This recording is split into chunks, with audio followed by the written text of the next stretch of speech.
4, 3, 2, 1, launch. Oh my God! Holy sh! Going in 5, 4, 3, 2, 1, ignition.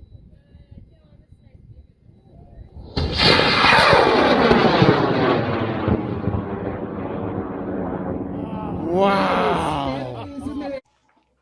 Hello, everyone, and welcome. It's Wednesday, March 24th, and it's the Topher Spin Meteorites Weekly Hangout. Got some new names in the crowd, which is really super cool. Saw Chris Hamilton join us. Thanks a lot, bud. I wanted to just let you guys know this is our 42nd consecutive weekly hangout. Wow! And yeah. We haven't missed, and only one didn't get uploaded due to technical issues. So we're having some good luck, and keep it up, guys. I've been asked several times how I've gotten into meteorites. So I want to give a tiny, shortened, really brief, abbreviated story that I can always edit out if I don't like. But I wanted to, wow. I wanted to let people know right off the bat, because I get a lot of questions. How do I join the lives? Read the description of the video. It's all there. At the bottom of every single video, I give a link to my Facebook page. You click on events, and all my events, including my upcoming sale, will be detailed there. I get a lot of people asking me in the comments to identify rocks for them when they have already seen the videos and say they watch all the videos. They know I don't like that being asked, but this is special. You're not special.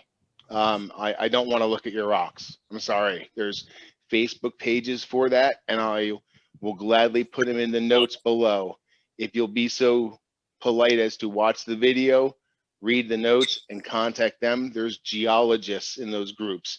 Those geologists study terrestrial material and can help you identify your rock better. Third, this is not my full-time job. I work commission-only sales, selling technology. I'm a one-man shop. I dedicate 14 hours a week, start to finish, to the Hangouts, and I'm not sponsored. I only got into dealing meteorites because I love them so much. I had to touch them all, but can't afford to keep them all. So I appreciate everyone's understanding that as a one-man shop, sometimes it takes a little while to give you the absolute perfect service that I want to give everyone, and I appreciate everyone understanding and working with me on that. That's why it's super annoying when the first two rules or first two things that I mentioned are ignored. I will not be responding anymore to how do I log in to a live, because it's on every single video. I will not respond anymore to asking for ID rocks. I don't do it. Don't ask. We'll be better friends. Now, how did I get into meteorites? I was raised in a cult. For 30 years, I was raised as one of Jehovah's Witnesses, and very anti-science, very anti-education, and a very damaging cult. I have lost my parents. I've lost my brother. I've lost a wife. It's a very damaging cult. I still have my sister, Sandy, and I love you very much. But for years and years and years, the religious beliefs of this cult were crammed down my head, and I was told, think this way, make it emotional, let it drive your life. And it never felt right. Well, I was kicked out and lost everything, restarted my life, and about 3.5 years ago, I found out you can buy a meteorite if you're careful enough on eBay. So I found Mr. John Higgins of Outer Space Rocks. Love you, brother. And I ordered this meteorite. I'm going to show it on the other screen. Sweet. So let me see, remove this one and highlight this one. Okay, so this is the very first meteorite that I ever touched in my entire life. It is a pretty, it's nice, but it's a pretty nondescript NWA unclassified chondrite. And it came from John Higgins, and in the notes on the eBay order, and he does read the notes, I said, this is my first meteorite. And I wrote a little nice narrative, and I appreciate his honesty and all the work that he put into describing the meteorite from a scientific point of view. And lo and behold, when I opened the package, look what was inside. Yeah, the other half. That's cool. Sweet. Okay. Nice puzzle. And I'm not going to do it anymore because, as you can see, it's turning into a 3-piece puzzle the more I do that. So that's one of the last times I'll probably be taking it apart. But this was so he gifted me the other part of a 2-piece puzzle. And I was instantly hooked. Yep. Nice. I opened this on Christmas morning as a gift to myself. And I am not ashamed to admit it in the least that when I held that small 60 whatever gram or 20 gram, I don't know, when I held that meteorite, tears were running down my face and soaking my shirt because I finally had that religious experience that everyone else seemed to find elsewhere. So I found my calling. And that's why I'm in meteorites. I'm not in it for the money. I'm in it because it's my religion. That's where I'm coming from, guys. Let me pause. So that was all right. So what I want to do is introduce a new thing that we're going to be doing on the Hangouts, and we're adding new stuff, but we're not going to do them every single week. So Marco and Maxime, who have supported us greatly with their weekly videos, are now scaling back to once every 2 to 3 weeks. And they're going to be a lot higher quality, if you can believe that, okay? And some of their videos will be the Meteorite 101 class. So I'm really looking forward to that. They're eager to help, they're eager to participate, and I want to include them as much as possible, but I don't want to overwhelm you guys with their videos. So they're going to take a step back and allow more people to contribute videos. So the new thing I want to roll out is when it's possible, we would love to have a tour of your collection. What do you think?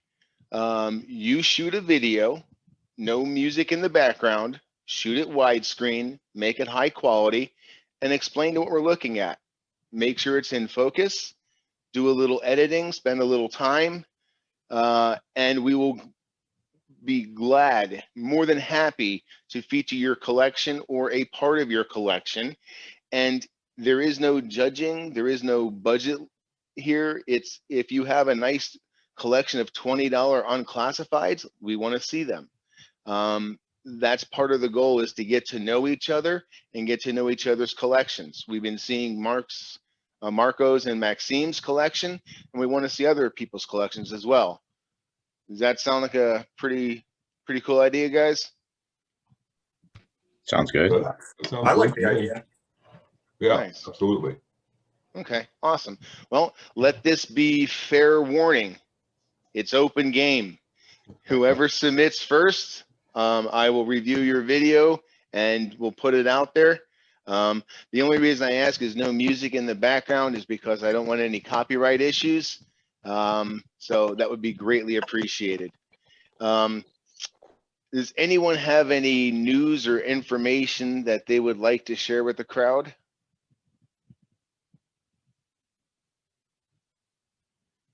All right, tell you what, let's pause and jump into the presentation then. All right, so this is what we got coming up today. Some new Witness Falls. I don't know if you guys know where they are or not. Oh, hold on, pause. Yeah. That's Chris, your package is going out. Oh, that was stellar. The U.S. Postal Service came through at the last minute and picked up Chris Hamilton's package. It's on its way to him. And no, it's not a time warp. Today is not 3/17. It's actually the 24th. Thank you, Pat, for pointing that out. But so today, actually, on 3/24, we're still going to look at some witness falls.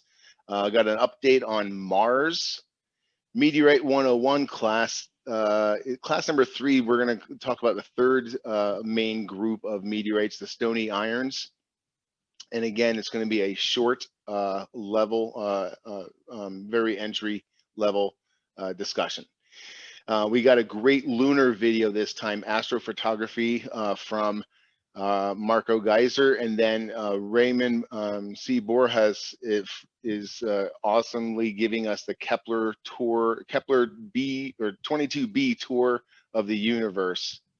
Of course, we got, oh man, the eBay faker of the week is, you guys are gonna know, you're gonna know them as soon as you see it. It's gonna, yeah, I can't wait. And throughout the show, we're gonna have show and tell.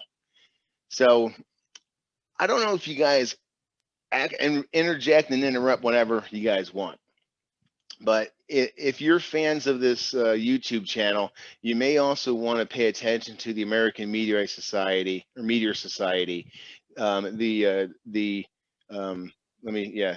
the web address down here at the bottom.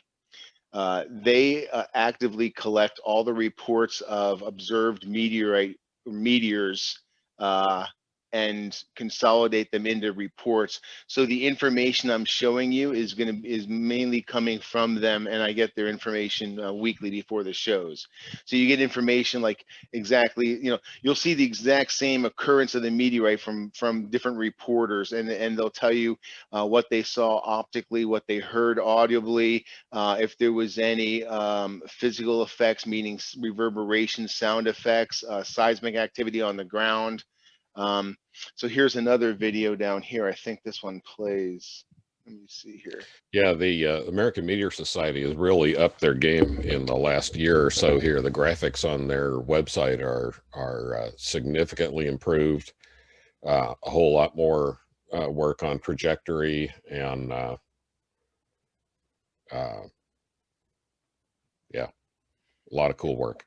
Yeah, so they capture a lot of information and they give them event numbers, so you can check on different things. It's a really great web page to stay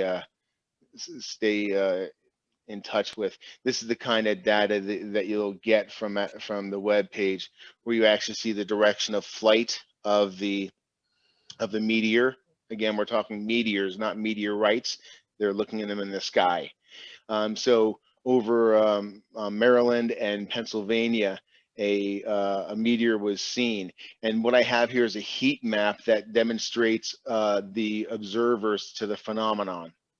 So this was reported by like 200 some odd people. So it really gives you a really good idea that this is kind of where the meteor was, and people will give the description of trajectory as well. So this is that Pennsylvania, hopefully fall, because we want Travis Rouser, the Keystone Collector, to get another one.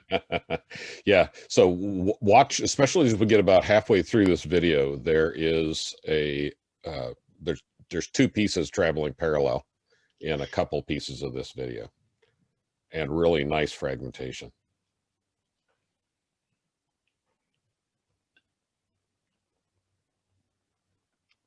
That's low. Yeah, that's nice fragmentation.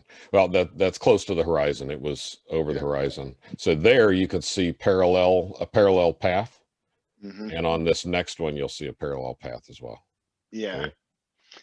So there's nice evidence of fragmentation. That one almost certainly put rocks on the ground.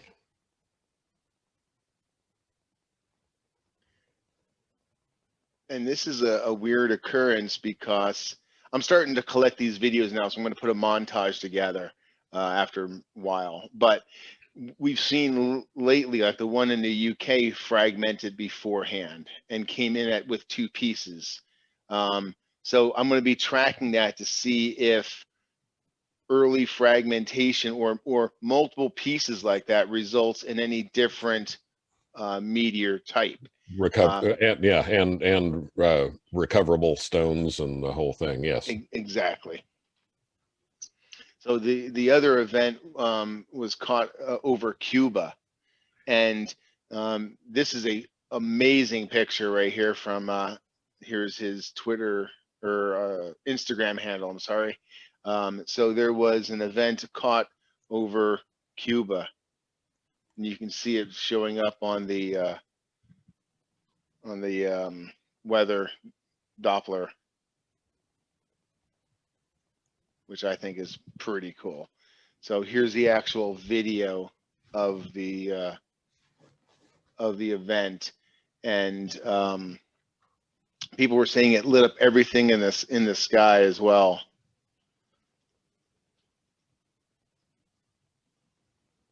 Right there at the end. Yeah, nice fragmentation at the end of that visible flight. So this kind of points out that idea that you know, people saw the meteor, the light event. Oops. And decided that the meteorite is just over the horizon, but the end of the incandescent flight is something like 45,000 feet. So that event there was over the horizon, and just the incandescent part of the, in fact, not even the whole path of the incandescent part of the flight was visible from this location. Thank you, Pat. So those were two of the many recent falls that that were reported, and you can find information on. I also want to share with you something I did this past weekend, which was the first time I've ever done anything like this. Okay, I will admit I am a space rock nerd. Okay, fine, my wife is right. I met rocket nerds this weekend, and I mean that with the utmost respect. Really the raw power that we're talking about, and the technology and the care and love that's put into building this thing that may or may not work is ridiculous. As you can see in the fails, there's a lawn dart. It literally, lawn darted. So I wanted to show a brief highlight because one of our good friends here, Oz Backman, I hope he's online with us right now. He has really, really crappy internet service, and we're trying to get that resolved for him. But I got to spend the weekend with him, and what an amazing brother, just an amazing guy. So this is a little footage of Oz Backman and his model rock. Well, they call them model rocket or sport rockets. Let me know how the audio is for you guys when the audio starts.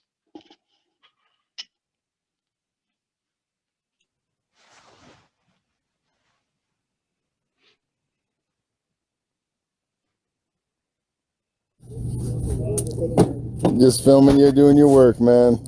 Yeah, getting the sound. Eating wire. Now this is the igniter. I was gonna say, don't bite too hard on it, man. Grandma Dynamite. Look at the size of the rocket, man. That's just one part of it. It's like massive. All right, here we go again. Going in 5, 4, 3, 2, 1, ignition. There we go. That's an excellent there we go. Beautiful orange. Good job, sir. Because this channel is about space exploration as well. Oh, how sexy that is.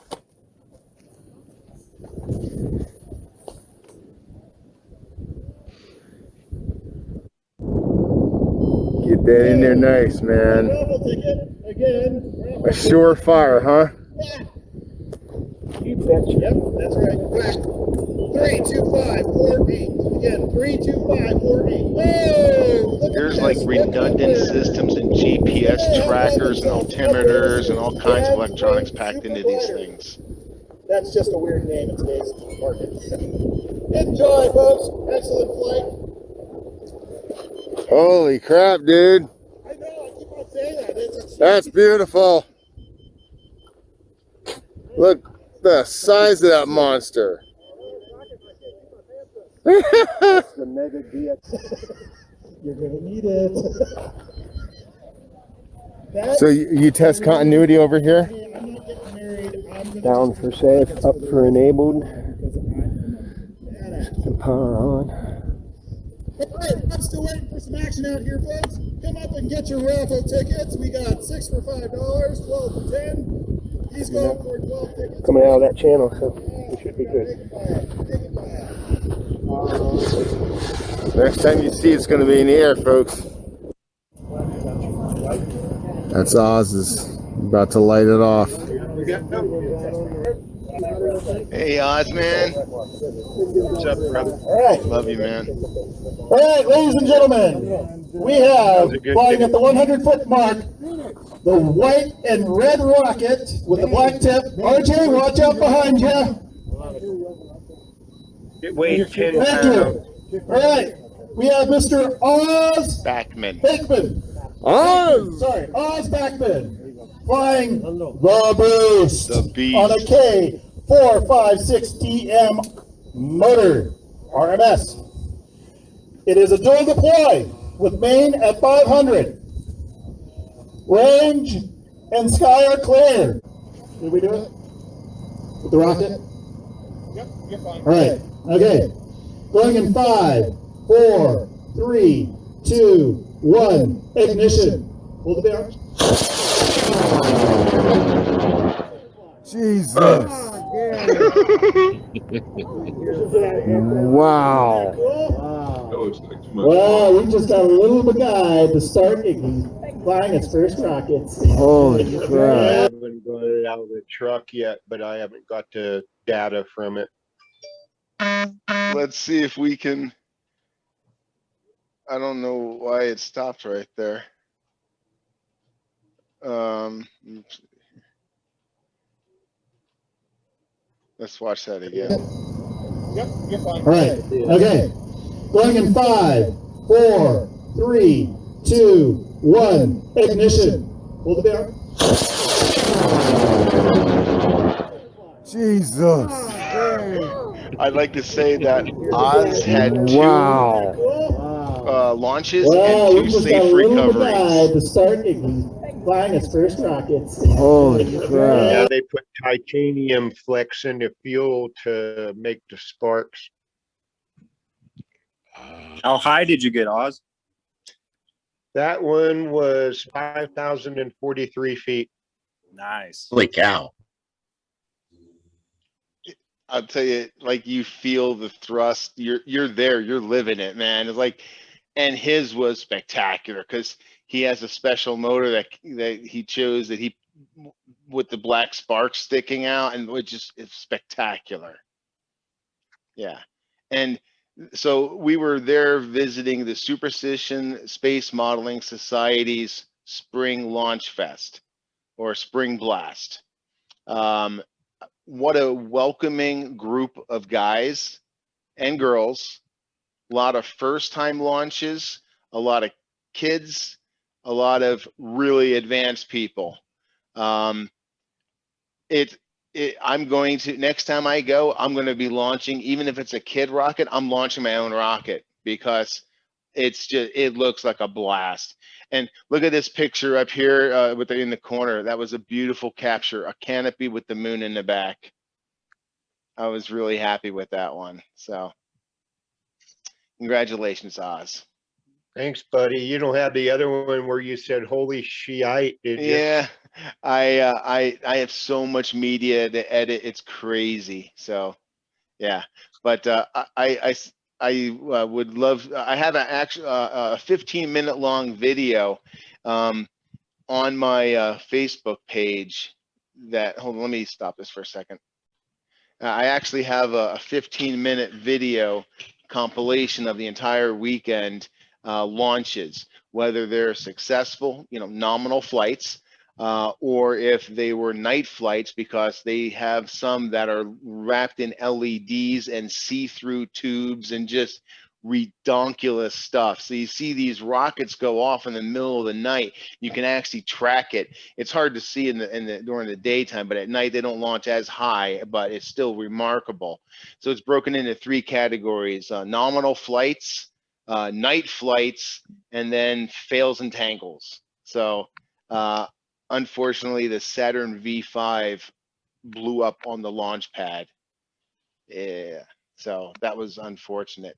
So I think we have some show and tell. I don't know if Cameron is ready. If other people would like to raise their hand for show and tell, I'd love to include you guys. And you can unmute yourself.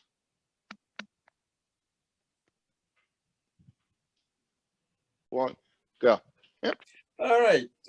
I got this piece from Roberto Vargas, and this is a recent fall, January 28th, 2021, and I believe the pronunciation is Punguur, P-U-N-G-G-U-R, Province, Indonesia. And this is going to be a 3.1 gram slice. And what it is an H-Melt Breccia. And if I can take it out of the case, it's probably taped up and, oh boy, I don't. if I remember correctly, it is the only witnessed one of that classification. Yeah, and Wow. I know I'm getting light reflection there, but no, we can see we can definitely see it. Man, yeah, I recently got a slice too, and it's really impressive material. and this is the informational card. I was looking at the designation. You couldn't find it in the MetBull, and the reason for that is because it was a petrologic unknown at the time. So I guess it hasn't fallen into a specific chemical group, if I'm stating that correctly or not, from Meteorites 101. Well, I think if I am correct, it's being tested. It's being classified currently. Yes. So it takes a little while to get things actually published once they're approved. Right. So like there's one that I actually wanted to announce, and this might be a good time to announce it. I want to congratulate Juan Aviles from Jurassic Dreams Fossils. He has a brand new iron about to hit the MetBull any day now, and I'm really hoping it hits before the 30th, which is Tuesday, less than a week from now, because I'm already getting 2 more of my classifications added to my wrist on the 30th, and I really want to get a 3rd one because Juan was so cool. I supported him in the very beginning, and he's been very supportive of me. I actually bought some of that meteorite, and he named me as a specimen holder on the MetBull. So Nice. That's a wonderful honor and a beautiful gift from a friend that for sharing that with me. So if that one hits the MetBull, I'll have it on me in time. But if not, I have to wait. But yeah, it takes a while for things to get classified. Like I knew a bunch of meteorite names like Erkcheck 002 long before I was allowed to say what it was. I obviously know my own classifications before they're going to hit. So sometimes it takes a while, and even when you're given the number, you wonder what update on the MetBull it's going to actually take part in. Yeah, so a real quick thing to touch on there is that nothing is official until it's actually published in the MetBull, and the meteorites can be talked about, provided there's permission from the classifier and the owner, can be talked about, but they always, whenever they're referred to in a paper or in a for sale ad or anything similar, they always need to be described as provisional, because at that point they're not officially a meteorite yet, and they're not classified yet. They're under classification. That's a really good point. Yeah, it's really important. And like one that jumps to mind, and I don't even know the name, the real name of the meteorite, because it's been traded for years as Ghadamis or Ghadamis, however you want to say it. And now it's actually classified and it has its own official name. So that's a that's something. And then classifications do change too, so it's always best, like before I sell anything that's been in my collection for a while, I'll go out to the MetBull, I'll make sure that nothing new has changed or been upgraded or updated since. So I expect the Indonesian one to be updated on the MetBull, but those interesting ones, they take a little extra time and care, and they just want to make sure they get the science right. So rather than publishing and then redoing your work. So open for anyone else show and tell with the hands up. And then I bought one.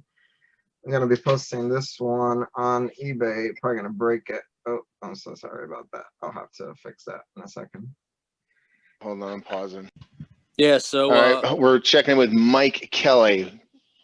So you were talking about Punguur. I know Arthur just showed off his piece, and Pat was mentioning, you always want to make sure it's not an official meteorite and it's not classed until it's in the MetBull.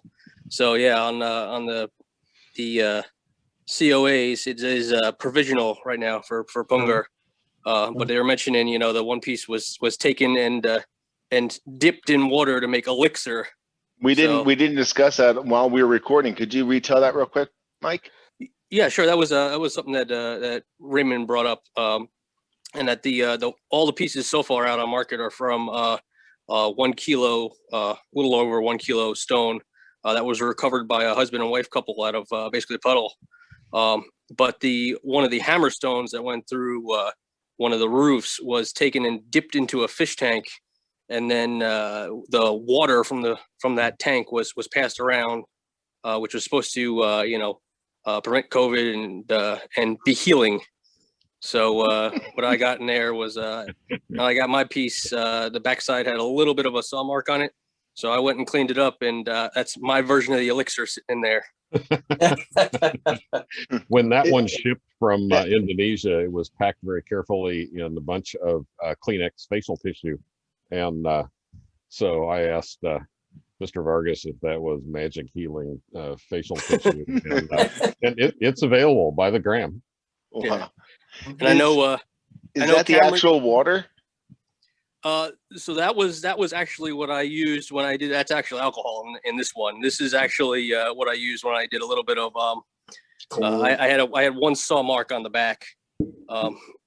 So I didn't want I wanted both sides perfectly finished. So I went ahead and did a lap job on the back side to make sure that both sides were 100% saw mark free on them. Very beautiful. professional. Yeah. So I like that display.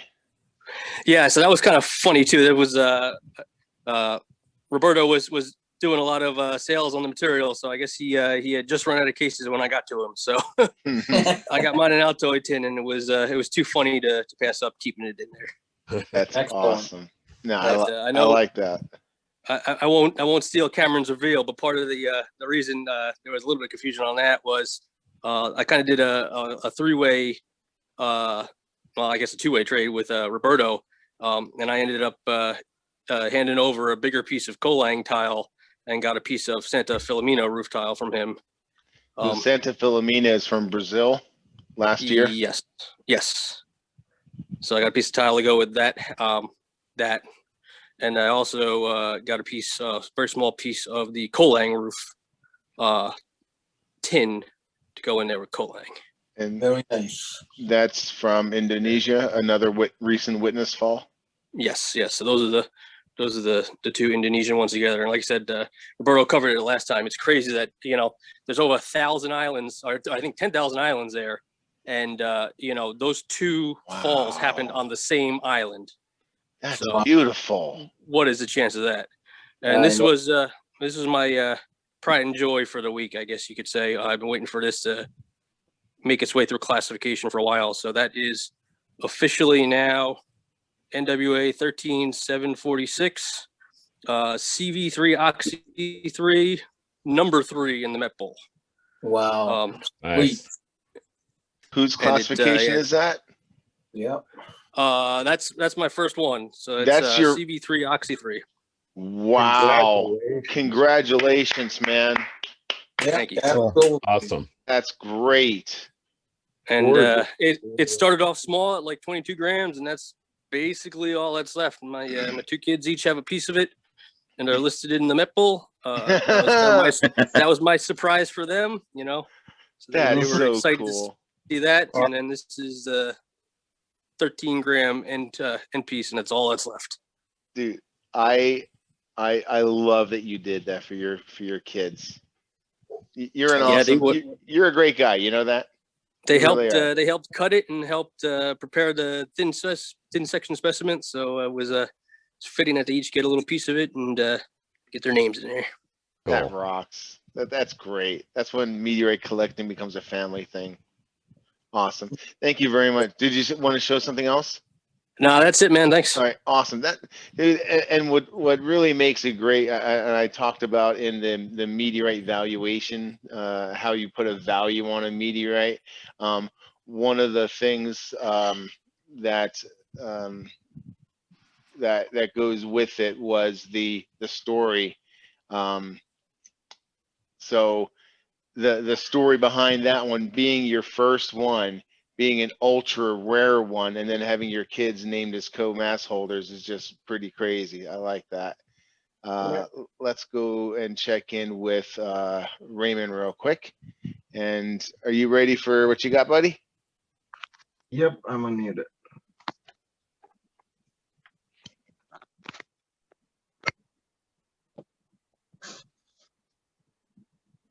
Did you want to show us something, buddy? Oh, I thought I was waiting for you to like start recording or something. Oh, no. We're good. We're live. So this is the bigger one of Punggur. And this is one, I'm gonna break this one up, probably post it for sale. So it's got one little fusion crusted edge there. Oh.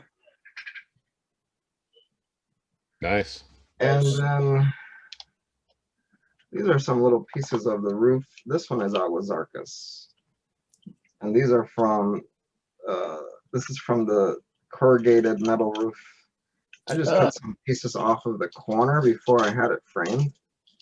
It was kind of a afterthought, really.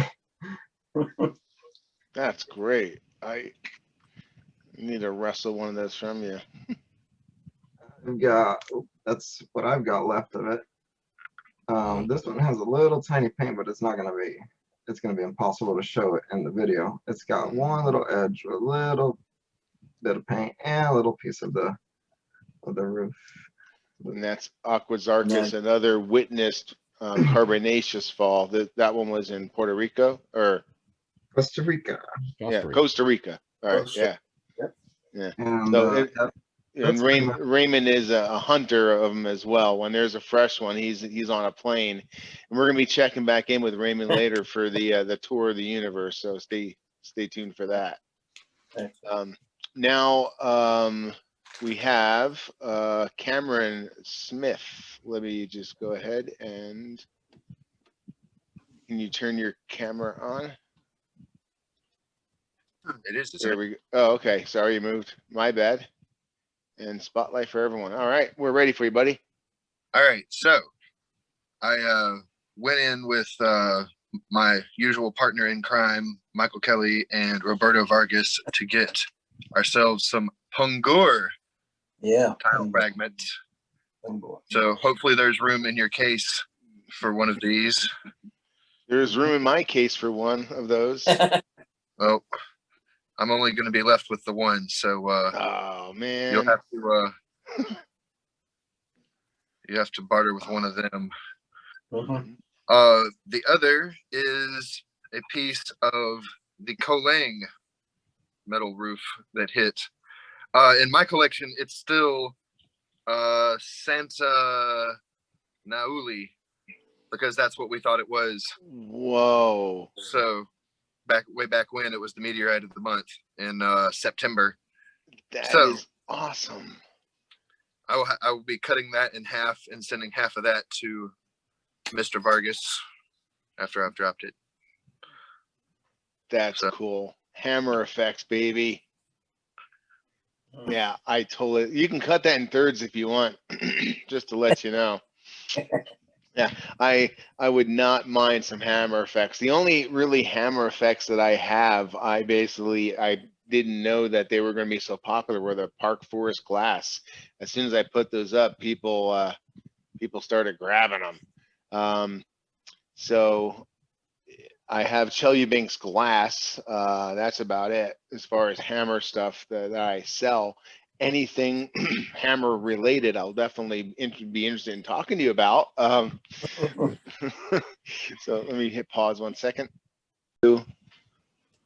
Hey Pat, what you got there, bud? Well, I haven't gotten any meteorites in the mailbox for like days, so I don't have a meteorite. In days? Days, yes. How have you made it? It's been days. Well, so the last week I had like one almost every day, and there was one day when there was two.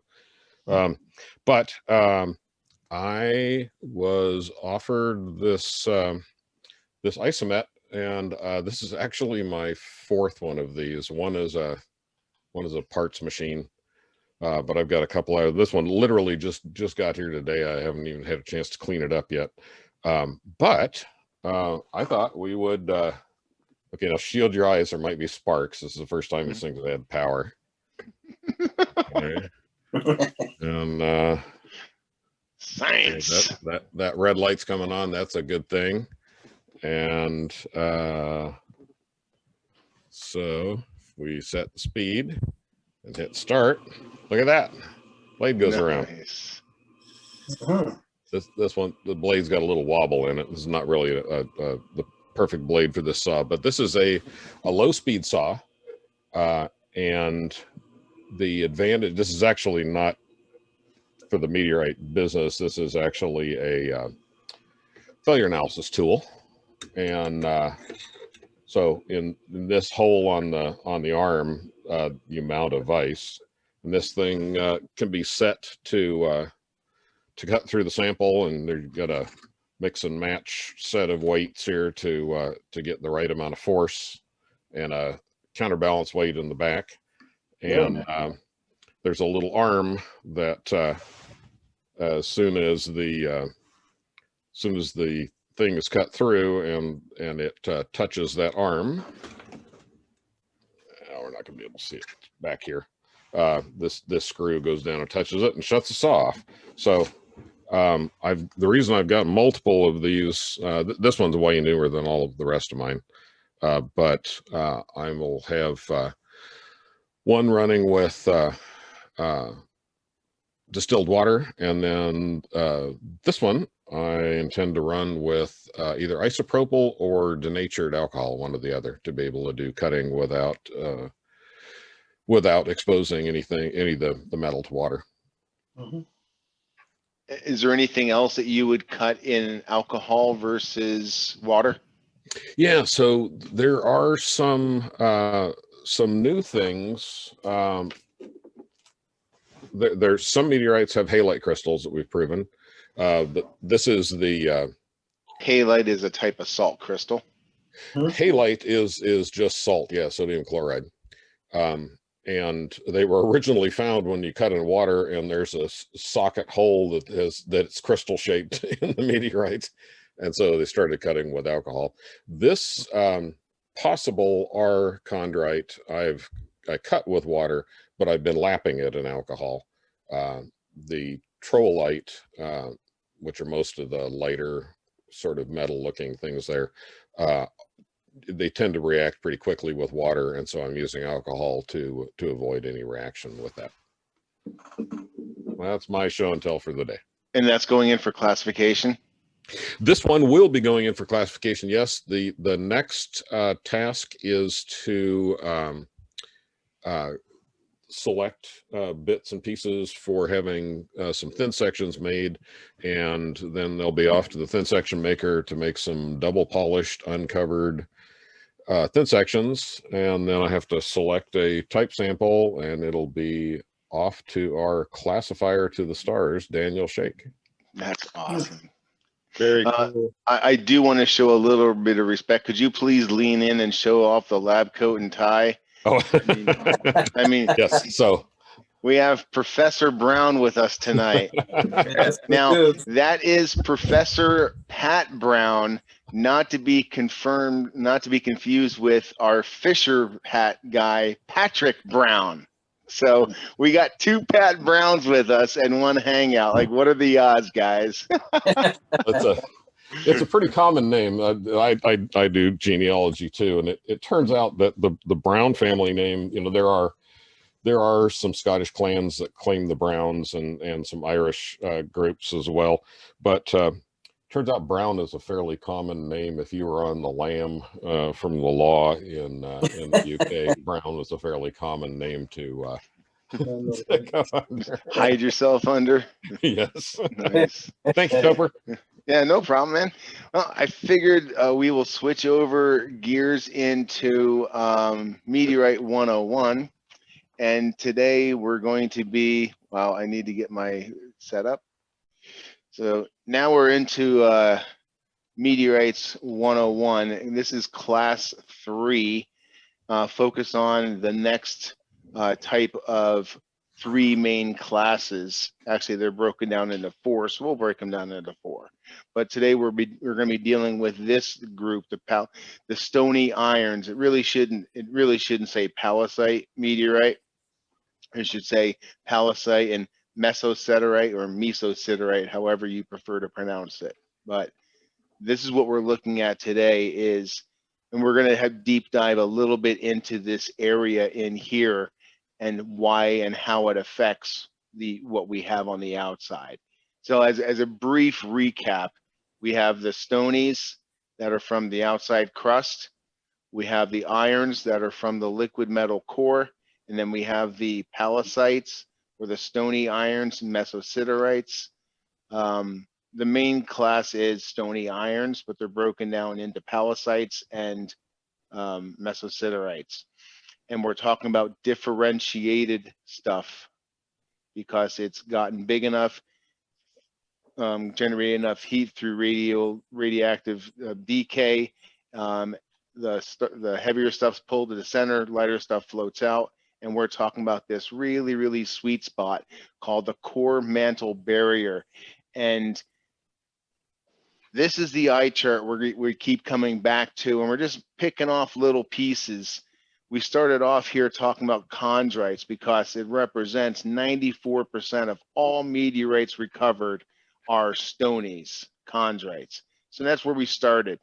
Then we moved over here to irons because that represents 5% and is easier to kind of break down than all this 8%. So we're going to stick with this 5% first because it's a major classification.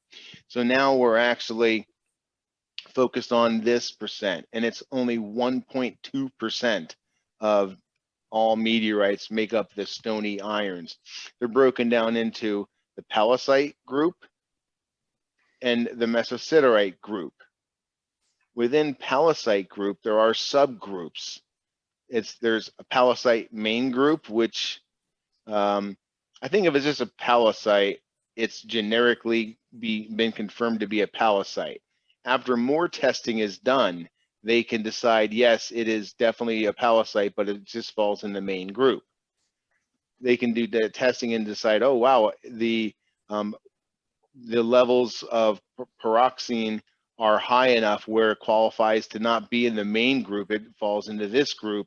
Then there's the very famous Eagle Station group, very expensive Eagle Station group that I would love to own more of. I own a couple 2 grammar pieces. But so this is what we're focused on today, the Pallasites and the Mesosiderites. And the Pallasites have main groups and then I'm sorry, have subgroups, and then we're gonna, he doesn't know it, but we're gonna lean on Michael Kelley a little bit to tell us a little about Mesosiderite class breakdown and subgroups. So what we're looking at here is actually a planetesimal that's being impacted, and it shows that sometimes an iron mixes with a stony and could form that, and it can also come from this center here where you have the liquid metal mixing with the liquid silicates.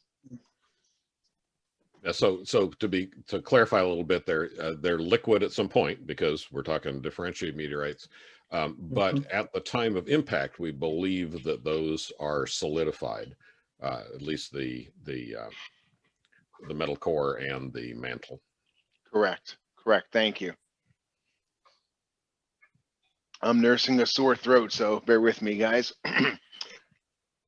So up in this corner, and shout out to the information where I got it from. What we're really dealing with is a very small patch, a 4% barrier here that produces stuff like this. Here we see the metal infused with olivine crystals, and they're spectacular. Now there's actually one meteorite, Pallasites. It starts with a K and it's Indian. It is the gemological perfect specimen for peridot, which is space olivine space gem. So literally they took a piece of olivine out of this special pallacite from India, I believe, and that is the gemological standard that they measure all other olivine or peridots to. In the bottom here, we see a Mesosiderite. One thing that Pallasites and Mesosiderites have in common is, and differentiates them from like the Stonies. The Stonies, we were talking about having a metal content of about 20 to 25 to 28% on the outliers. Here we're talking about 50-50.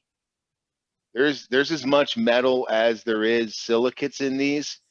Pat, is that accurate too?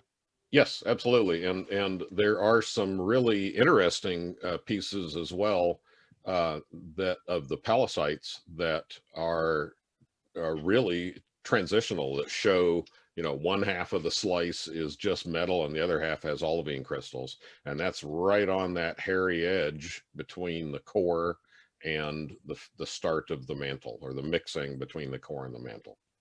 Yeah, and I actually think that with Semchen,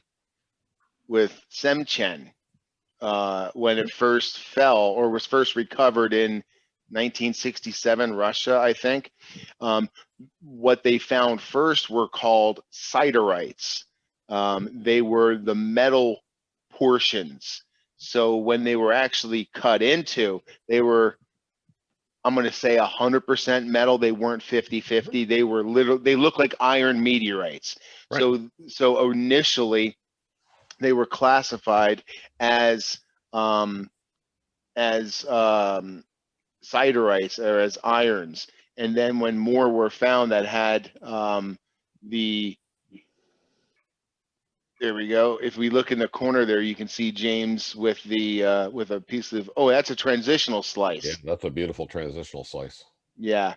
So yeah, so that's a great example of Semchen, and a great example of a transitional slice where there's not mixing of the 50-50. It's being differentiated, if you will.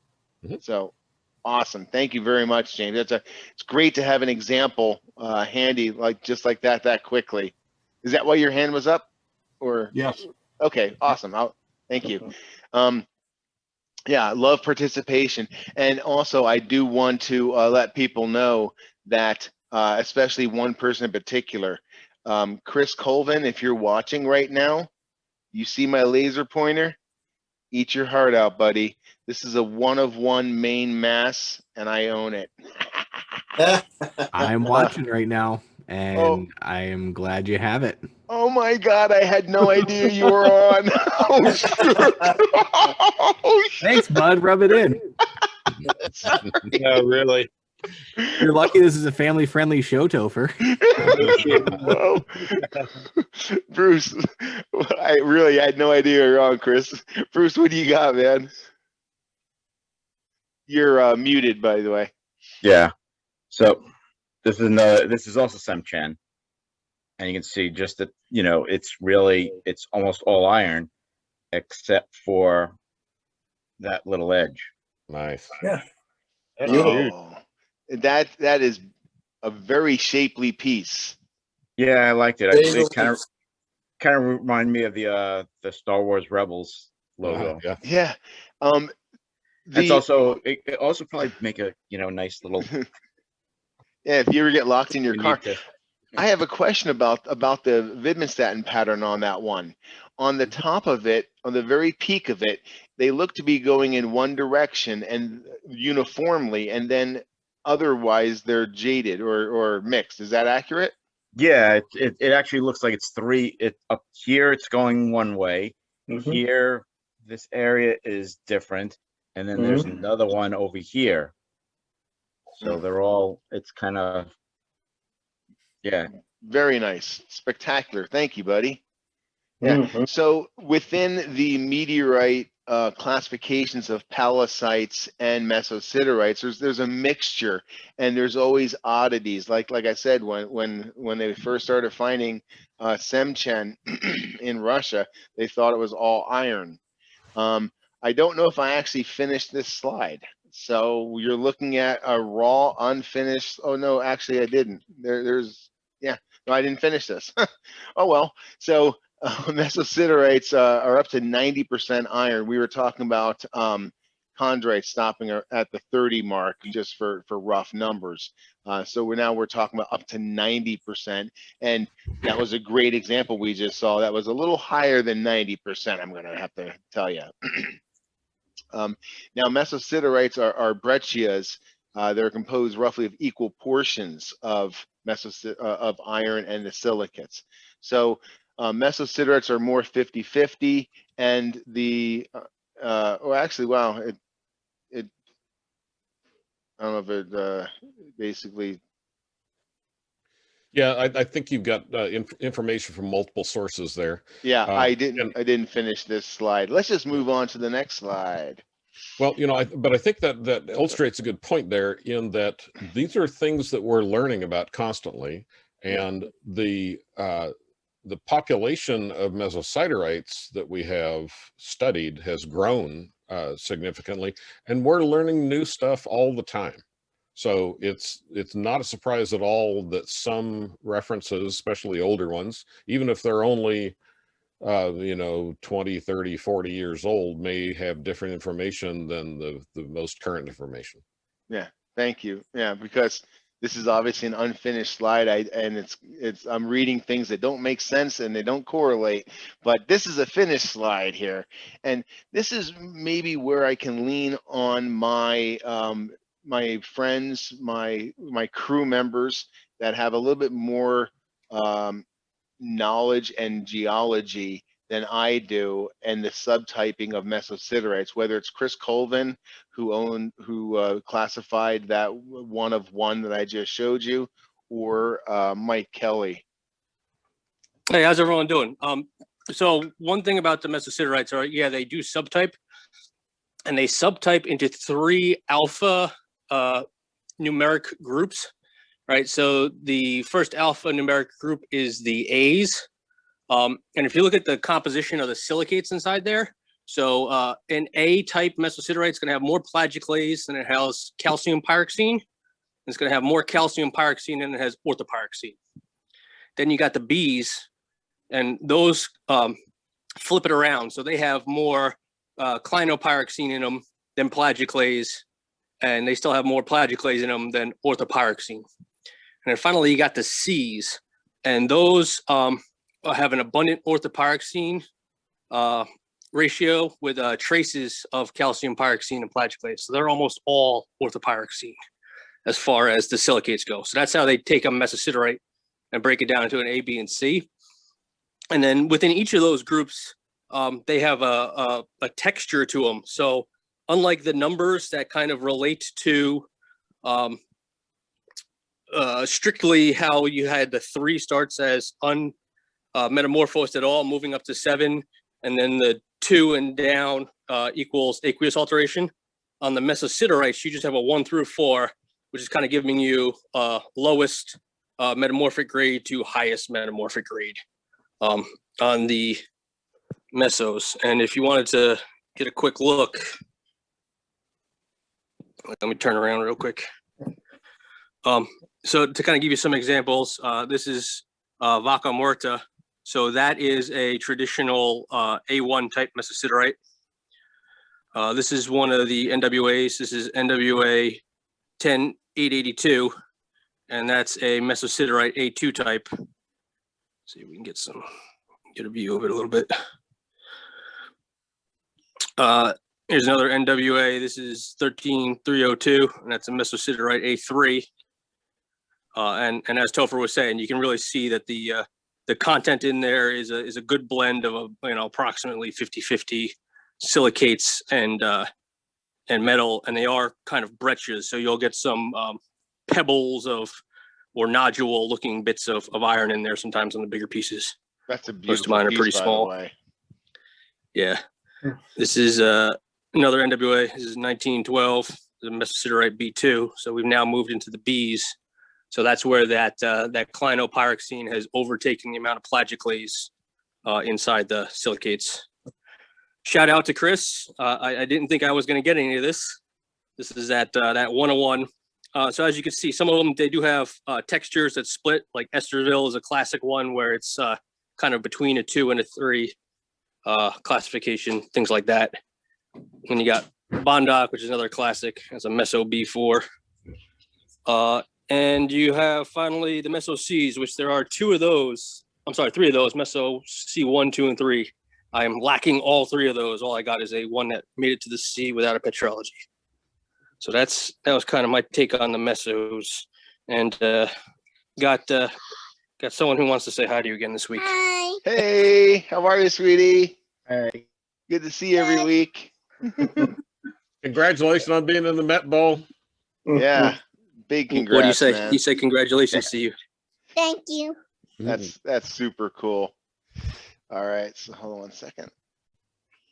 Yeah. See, now you know why I didn't try to explain that myself. I'd rather have my my guys who are trained and educated take over. So thank you extremely very much for that, Mike Kelley. Really appreciate that. That helps out our understanding a lot, because I was just going to say, here, read this, look at the pictures. Shout out, no worries. And, when I did all that research, I got to give Rob Wessel a big shout out. A lot of that information came off of his page when I was incorporating that into my catalog. Nice. Yeah, Rob Wessel's a great guy too. This is a little, I think I have later on an animated one, but it shows you here the olivine-rich mantle and then the molten liquid.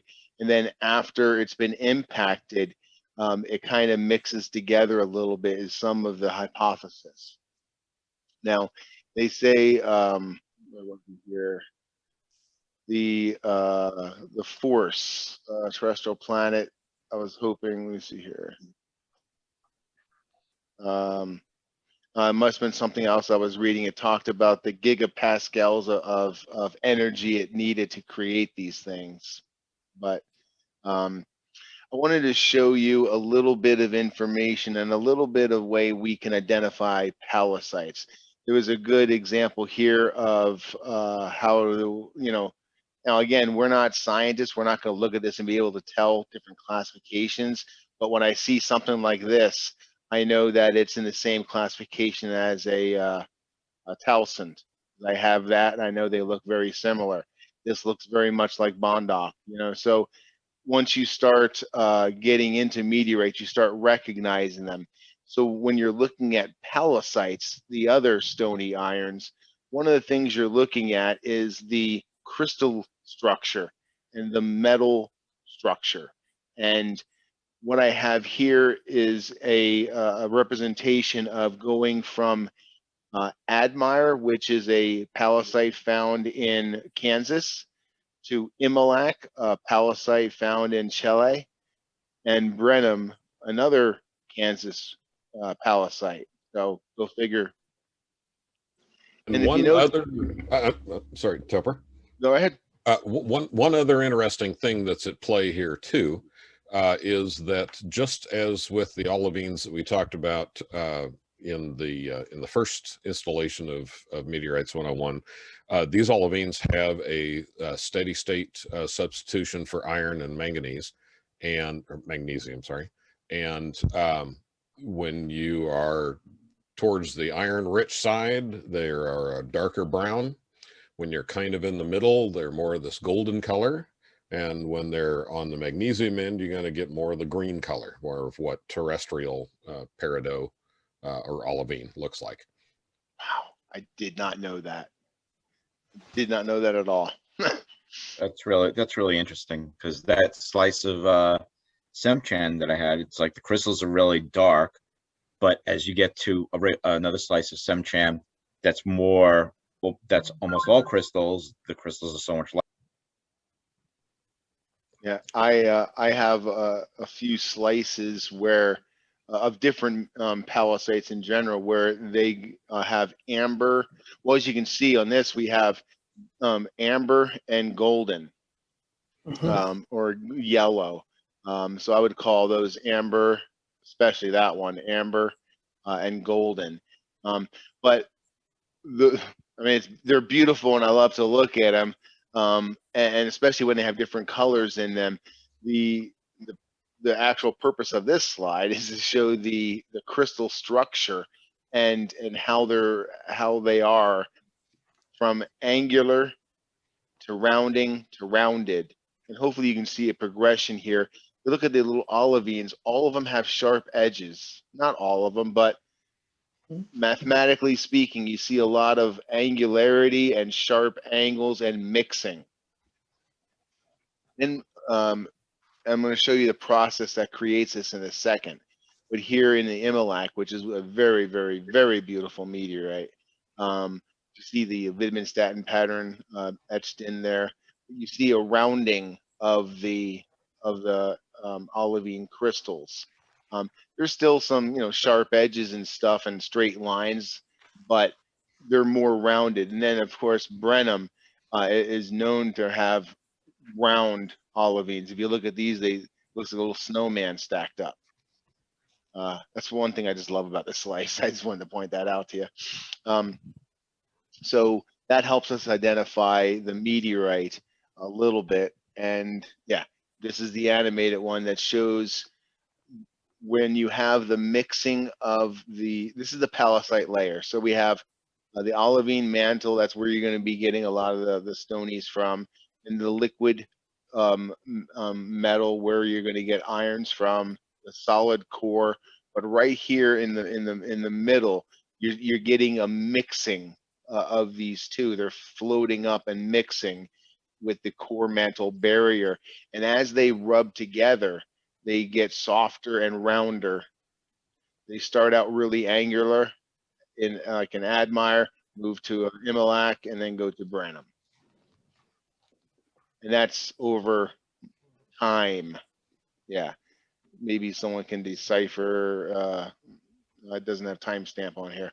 But yeah, I got the information here if you'd like to find more yourself. So I figured I'd show off a little bit of the beauty of some of these meteorites because they are absolutely stunning. So we were talking about Semchan. So here's a slice of Semchan, and hopefully it will play. Let me see here. Nope. 1 second. I'll turn that off. Why is it? pause. Okay, so this first one is Semchen. And Pallasites are just beautiful.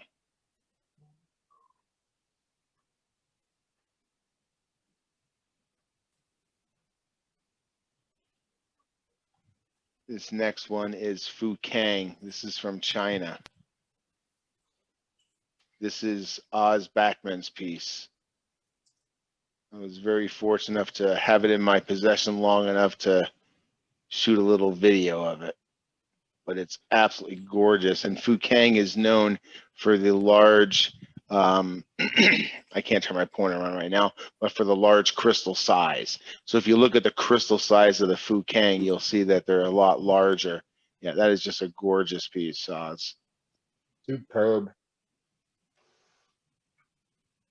I'll have to go look at it. Yeah, and it even has metal inside the olivines, and it's really a great one. I believe this one is owned. This next one is Immolac. They had these huge pumps stealing each other's sand.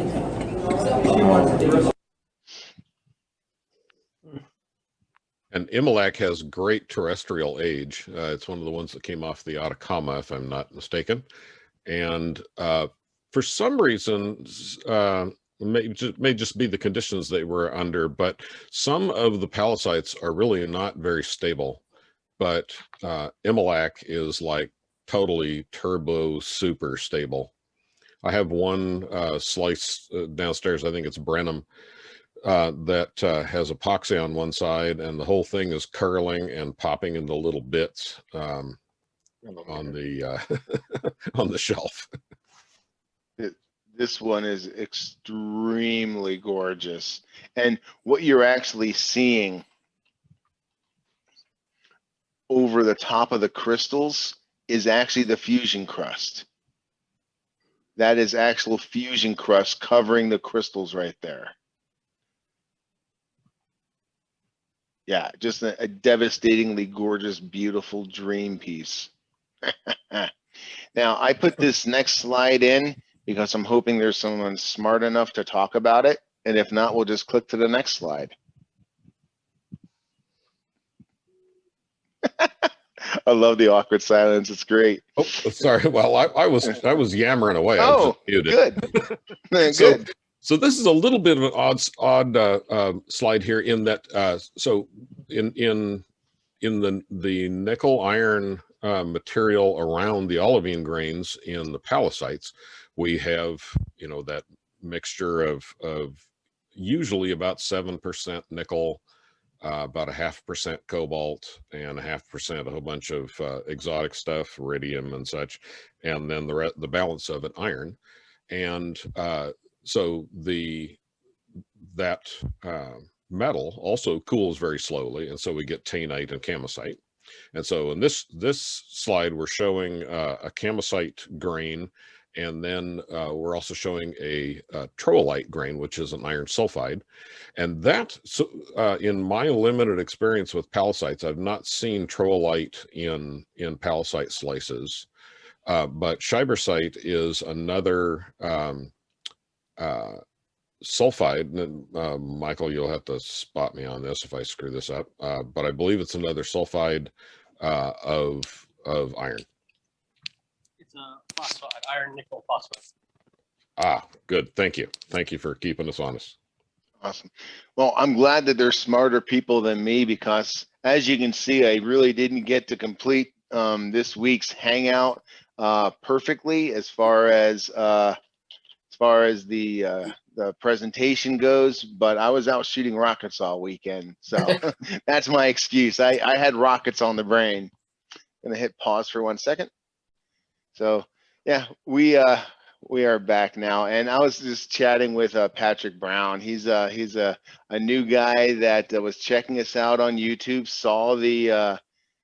I'm gonna unpin myself, so if anyone talks, they'll show up, which is awesome. Yeah, so Patrick Brown, actually, not Doc Brown, but Patrick Brown,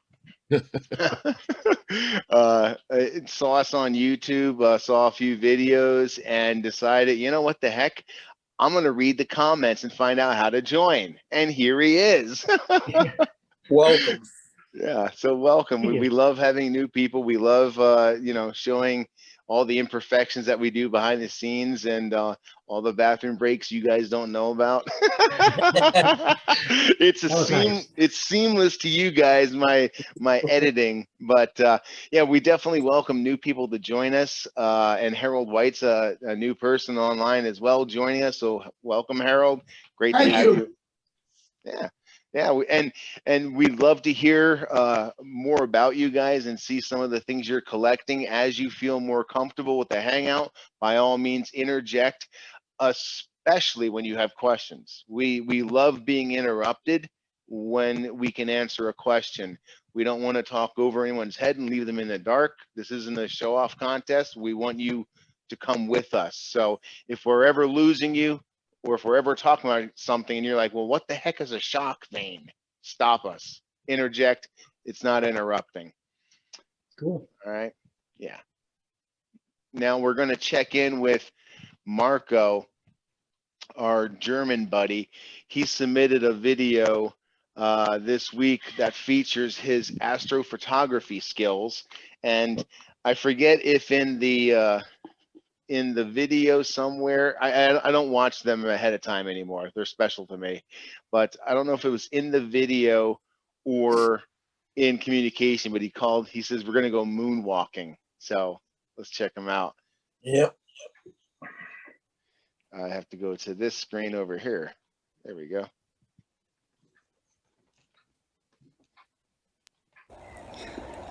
Hello, everyone. I hope you're all doing good and you have a fantastic Hangout. Today I want to show you a little bit something different. As you can see here in the background, there's my 8-inch Schmidt-Cassegrain telescope. It's my old but trusty Meade LX10. I was about, I think, 15 years old when I received that telescope, and it still works perfect.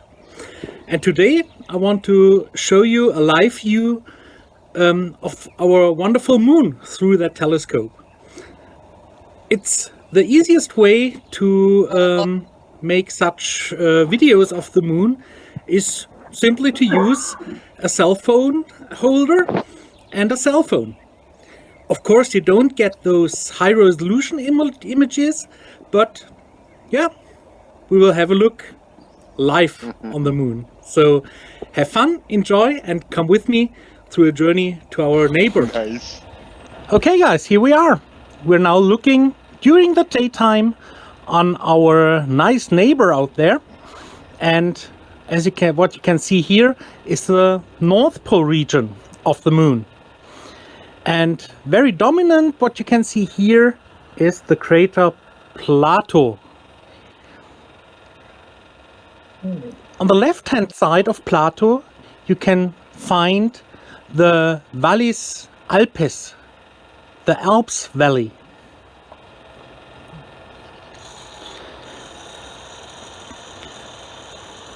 Now we're going all direction to the South Pole of the moon.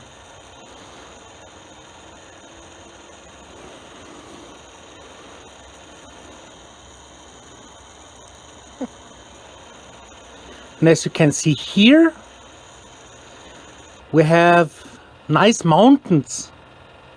Those, yeah, arc-shaped mountains here. These are the Montes Apenninus, the Apennine Mountains. And right here, one of the most famous craters on the moon is visible. It's the crater Copernicus. Imagine this crater has about 95 kilometers of diameter. Isn't that incredible how big this is? It's deep too. You can see shadow. And we're going south.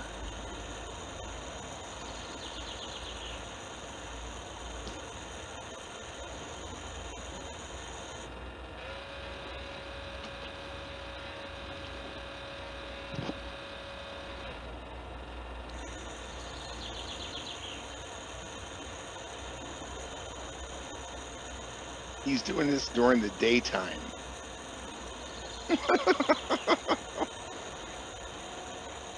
Look at that beautiful landscape here.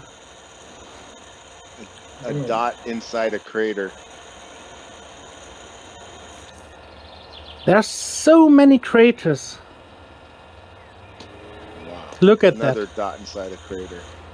Yeah, those are central uplifts. That's a part of the crater when they get when the impact is energetic. Now we're on the south pole region of the moon, and there's one really significant crater. It's the crater Clavius, and you can see in crater Clavius there are 1, 2, 3, 4, 5 additional craters.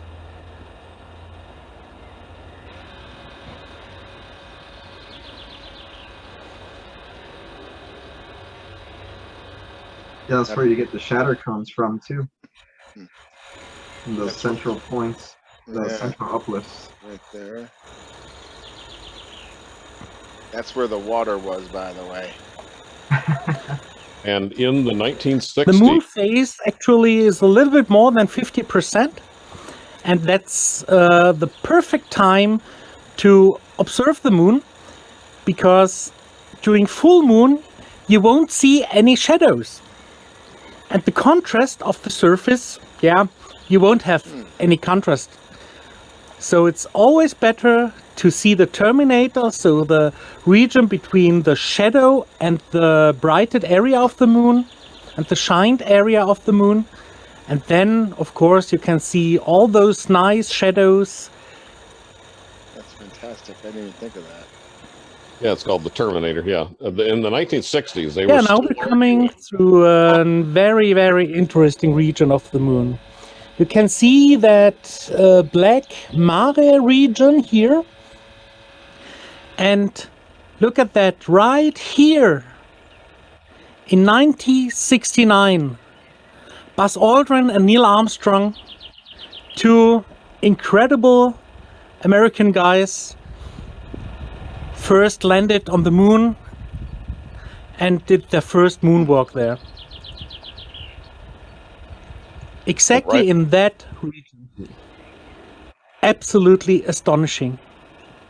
Right up till that time, they argued that those craters were volcanic features, not impact features. That science is extremely recent.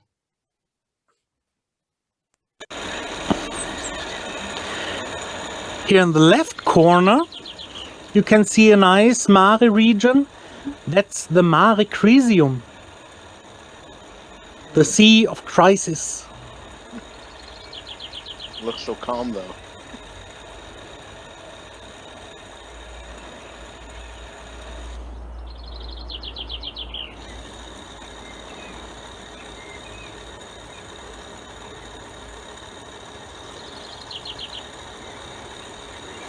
Yeah, and now we're coming back to the North Pole region of the moon, where our little journey started.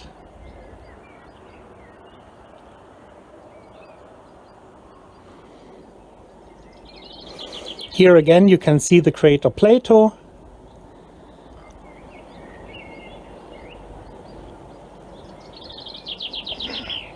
Yeah, and that's it, guys. A little bit a different video, but yeah, isn't it fascinating? Yeah, it is. That view simply through a telescope with a cell phone holder and a little cell phone. It's incredible what is possible today. Well, high-resolution images of the moon are also captured by filming, but of course with very special, very fast frame-rated cameras. And then we have the possibility to stack the sharp pictures, and then we get those high-resolution images, which I will show you after that live view here. Beautiful. Yeah, guys, here you can see the telescope pointing to the moon, and That's a great it's so shot. incredible, fascinating observing the moon and then having a piece of it in your hands, I think you will never have a possibility to get closer to that wonderful celestial body. It's so fascinating observing the moon, and of course also the lunar meteorites, and that, yeah, private people like we have the possibility to collect such pieces. It's absolutely astonishing. Yeah, I hope you liked that little tour on the moon. Now I want to show you some high resolution images and what is possible, yeah, with a special camera and special capturing techniques. All the photos that you can see now are also captured with that telescope, that old lady here. And yeah, it's absolutely incredible. So have fun at the Hangout, enjoy the high resolution images of the moon, and see you next week, guys. Bye bye. Thanks, Marco.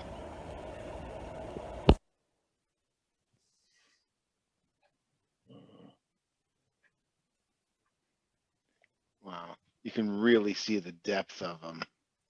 Yeah, when you look at craters near the terminator, the angle of illumination is very low, and it exaggerates the relief, and so you really get to see that relief magnified, and the craters just pop.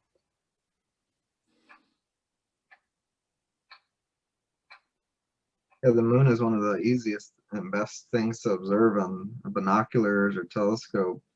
Even like the cheapest ones, it's less than $100. Mm-hmm.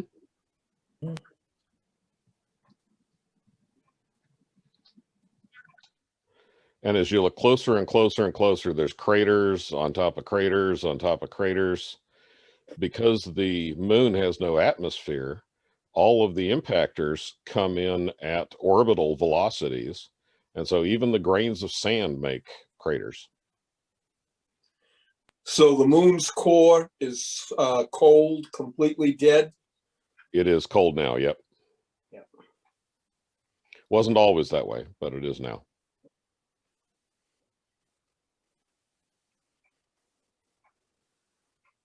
Wow. Earth, I guess, if it had all the vegetation removed, could possibly look like the surface of the moon. Actually, it doesn't, because we have tectonic plate processes and wind, water.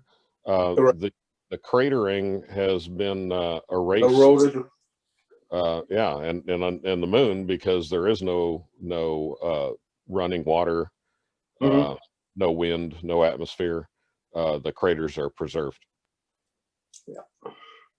Even more so on the far side, the side that we don't normally see, that really takes a real series of impacts. The number of craters that I don't know how many times it is on this versus the side that we always see. Yeah. What stinks about that is anything that impacts the far side of the moon probably flies off into outer space, and we don't get it as part of our collection. We're looking for those close impacts on our side that we can just suck in with our gravitational pull. One thing that he didn't mention, if I can make a very quick deviation here. This is a slice of 11273, but these meteorites are breccias of the regolith. So regolith means soil, and breccia is just, you know, a rock of different pieces all welded together. The impact is enough that the powdery soil is welded into a rock and then ejected. But in any of these meteorites, and in the slice of NWA 5000 that he showed, there are light materials and dark materials. The dark material here is from the Mare basalt, and the lighter colored material is the anorthite from the lunar highlands. So regolith, rego means blanket, and of course lith means stone, if anybody. There you have it, folks. See, like I said, I always try to be the dumbest person in the room. So what we're looking at here is our next stop on Mars, and the next step to Ingenuity getting ready to fly was getting Ingenuity exposed. Because when they first arrived on the planet, this debris shield was covering Ingenuity, and hopefully it'll play again. But the debris panel protected the helicopter, and now it's no longer needed. So this is the test.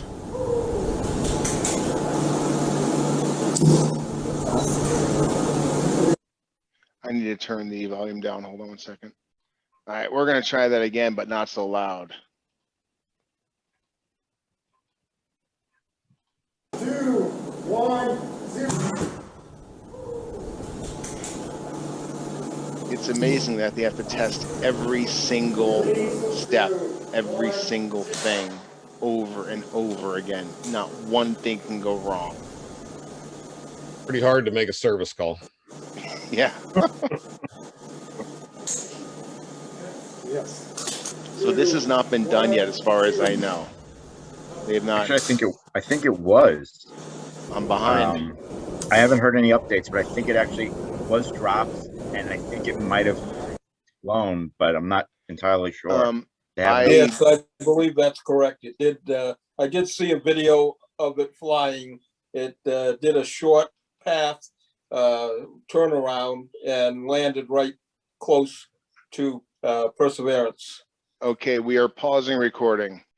We have a slight correction to make. Chris, you got us? So yes, I watched the NASA Perseverance update today, and they said that it's going to be around April, the first week in April, maybe April 8th, before they actually drop it. So they found the landing site, and they're navigating towards that, but they have not dropped it yet, and it'll be within the first week or two of April before they actually fly. Awesome. All right. Thank you so much. That to the NASA press release 21-033 as of yesterday also quotes the same date as targeting no earlier than 8 April for Ingenuity to make its first attempt at powered flight. Awesome. Okay, good. And we're going to keep you updated on that as it goes. Now it is the time of the week where I get to shut up and rest my voice. I'm fighting a sore throat from overuse today, and our tour of the universe is going to bring us a little closer to knowledge. If I can find Raymond, I will turn on his camera and let him give us a tour of Keppler-22b and why we should care about it. Hold on, I found him. All right. Now, hey everybody. Can Yeah. everyone see? Can everyone see Raymond? Yes. All right, sweet. Hey, Ray, whenever you need Raymond, whenever you need me to go to a slide, just let me know, okay? Sure. So I'm going to be talking about Keppler-22b.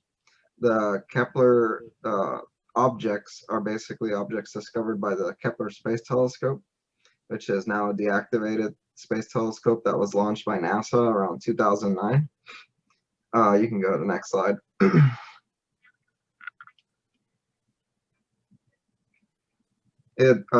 This is an artistic rendering that NASA put together for when it decommissioned the telescope.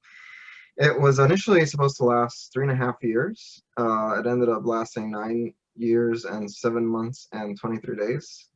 The principal investigator was William J. Baraki. Go ahead. And so its main mission was to look for extrasolar planets, or basically planets outside of our solar system, specifically targeting ones that were Earth-like or similar to Earth. So here we have its field of view. It lies in aimed at the constellations, or between the constellations of Cygnus, Lyra, and Draco. The camera has 42 CCD sensors. Each one is about 2 by 1 inches, and they're capable altogether of 95 megapixel pictures. And each specific square can do about 2,200 times 1,024 pixels each. Over the course of its long career, it's found thousands of extrasolar planets, and the entire area that it covered of the sky was only 0.25%. So not 25%, less than 1%, a quarter of 1% of the sky. And as you can see in the top right there, the way that it detects it is basically when the planet passes in front of the star that it orbits. So when that happens, the light sensors detect a blink or a blip and the intensity of the light coming from that star. And so that's only for systems that the planets are orbiting in front of the star. So basically, any other system that's out there, even in that same area of space, that is not orbiting basically directly in front of us to their star, we're not going to see it. So there could be, maybe hundreds of times more than that was able to even capture in that space that it was observing of the entire sky. The nearest star that it observed was about 15 light years away, and the farthest was into the thousands of light years. So you can go to the next one. So now to focus a little bit more on Keppler-22 system, it was the first one that it identified as being Earth-size. It's named based on the star. So the star that it orbits is Kepler, and then the planet is Keppler-22b. Now there's other ones orbiting that star aside from Keppler-22b, but this is the one that was Earth-size. And so they always tend to focus on these ones that are Earth-size. Exactly how does it compare? Well, this is a 2-scale picture of, or rendering, rather, not a picture, because we never were able to peer in that close. But it's a artistic rendering of 2-scale in comparison with our solar system and our planets. So it's 2.4 times the radius of the Earth.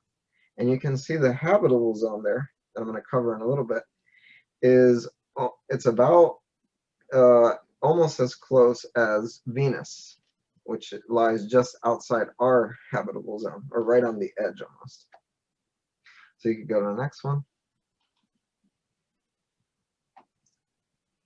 So this system is 620 light years away from Earth, or 190 parsecs.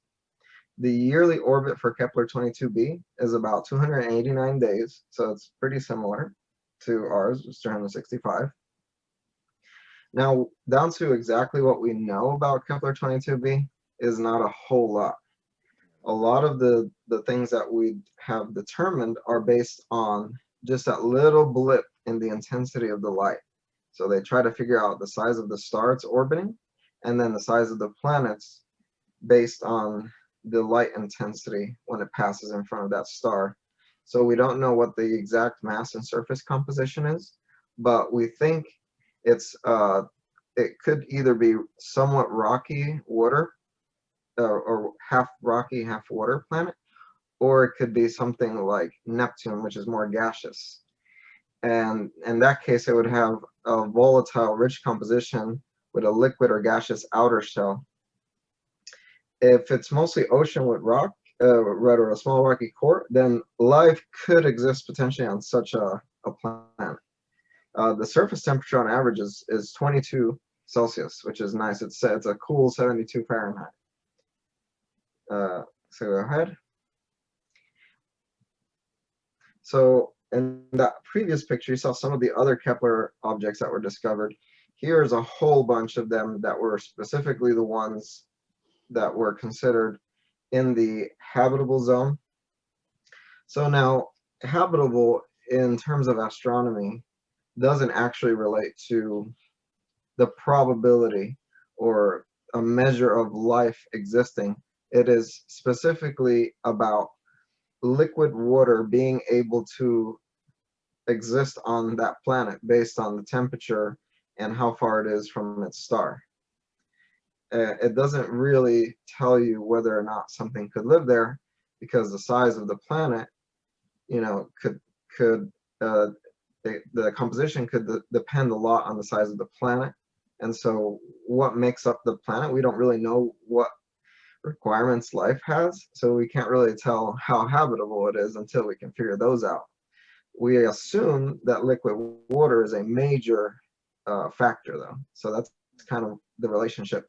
And so you see all of these that are mapped, they're mapped on the two, on X and Y is the starlight received and the temperature of the star that it orbits. And all of the sizes are to scale as well on this graph.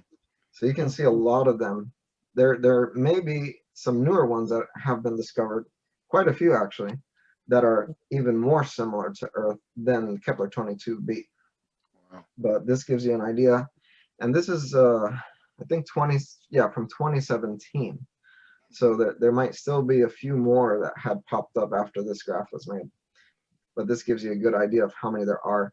And really the ones that are more likely are obviously the ones along that yellow line and with the closest size. So 442b is a good candidate there, and as well as 186f. Even though it's farther towards Mars, the size is a lot closer to Earth size, which has to do a lot with the composition of the planet, is the size of the body. Okay, go that is a fantastic graphic. So these are some of the top candidates that we've found. They're all extremely far away, so we're not going to be moving to them anytime soon. It would take hundreds of light years for us to get to most of the Kepler objects. But there are planets discovered, I think as close as Alpha Centauri, which I believe is only 4 light years away. And there is a planet in the habitable zone there. And you can look that one up. But these are some of the Kepler ones that it's found. And that is the star that it's orbiting and the planet in this image are all to scale. So you see like the super Earth, Keppler-22b is 2.4 times the size of Earth. And then you have 186f, which is only slightly bigger than Earth. And the star that it orbits is smaller, but it's closer to its star. So there's a lot of factors at play there. Also, the atmosphere plays a big role in the surface temperature. So, you know, a lot of these guesses are hypotheses are really getting close to guesses because they're really far away. We haven't really studied them. It's just based on that little blip of and the intensity of the light that we're making most of these assumptions. But even so, they have estimated that there are at least 500 million in the habitable zone and 50 billion planets in the Milky Way total. So 500 million in our galaxy have been, based on the Kepler's findings, have been estimated to be in the habitable zone. And I think the most recent belief is that there is, on average, 1 planet for every star that we see. So that's the most recent guess that they've proposed. So you go on to the next one. So this is just some like extra stuff in the media, Keppler-22b being like the first one that NASA really declared to be Earth size and extrasolar, and in the habitable zone it inspired quite a few books and other things. You can see, for example, that one that's featured there is by Muhammad Zafar Iqbal. It's a Bangladeshi author. He has a teen science fiction novel that was inspired by Keppler-22b. It's used as a home planet in a YouTube series. It's a setting for a science fiction book, and series called Keppler by a Sri Lankan author. And it's been the setting even in the US TV in 2020, a series called Raised by Wolves, which was a film using South Africa as a substitute for the planet. Go ahead, the next one. So that's kind of the main thing, and we don't really know as much, so I wish I could have gone into as much detail as they did in Titan, but we just have so much more data and videos and content. Yeah, some subjects are droughts. Some subjects are Tatooines, other are Endors. Yep. And it was only the first one we really discovered that was Earth-like in the habitable zone. There's been more, so if there's no immediate questions, we can go on to like a little bit of bonus material that I added at the end. Let's go through the material then. Sure. So this is another graph. This is from a paper from, I believe, 2014. This one, I included it because it was a better representation of the probability of being able to inhabit said extrasolar planets ourselves, or the possibility that there might be life. And so you can see there, the closer you are to that green line that Earth is on, that means that that probability is a lot higher. So you can see Keppler-22b there is off. It's not on that green line. So it's not likely that there's life there. But since we really don't know what the possibilities of life existing are based on, because we don't know if life can live in methane oceans like on Titan or in other environments, because we don't have that evidence yet. You know, we really can't say, but at least Earth-like life would be all the ones that are closest to that green line there. There's also this other factor in this graph called tidal locking, which is when the planet has certain requirements that put it into a lock where the planet has one face always towards its sun, and the other face would be completely cold and dark. Is that it, or? Yeah, that's pretty much it. Well, no, I'm sorry. No, that was pretty much it for that. I clicked that by accident.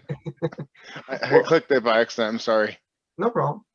Yeah, but that's really what I was gonna say for that. So it's a nice little graph.